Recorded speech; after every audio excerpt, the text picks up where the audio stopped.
Noruega, de Rafa La Huerta, s'ha convertit en tot un fenomen literari. Amb motiu de la lectura que farem en el nostre club virtual Full de Lectura, descobrim una novel·la que ens acosta a una València ja desapareguda, la dels anys 80 i 90. Un poc és la distància entre la València real i la València oficial. Jo vaig néixer en este barri, des de ben menut molts van anar a l'altra part de la ciutat, a l'altre costat del riu, en un barri nou.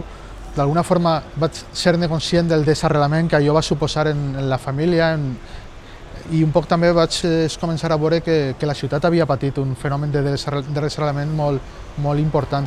Unes memòries ficcionades que relaten la trajectòria vital del seu protagonista, Albert Sanchis, unit inexorablement a un barri i uns carrers, però també a un projecte de novel·la inacabada o tal volta acabada.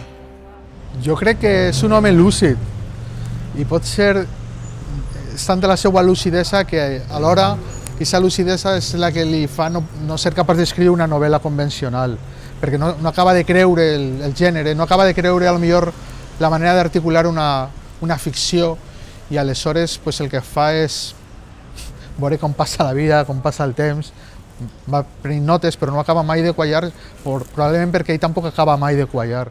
Un recorregut i un viatge per la ciutat vella i per un passat de desarrelament i decadència, però que alhora traspua ironia i tendresa. Baix la llum d'agost, València era un monstre escapassat. Recorde el dèdal de carrers esclafats pel sol, els barracons de llibres vells, l'olor de col bullida que baixava de les cuines, les taques d'orina en els patis de les pensions, el sopor criminal que anul·lava la voluntat durant la sobretaula. Hi havia bars bruts amb clients amoïsamats, borratxos que custodiaven solars prematurs, tallers que apuraven els seus darrers dies, botigues condenades al tancament. En l'aire surava l'acidesa invisible de la desmemòria i el seu revers recurrent, el victimisme.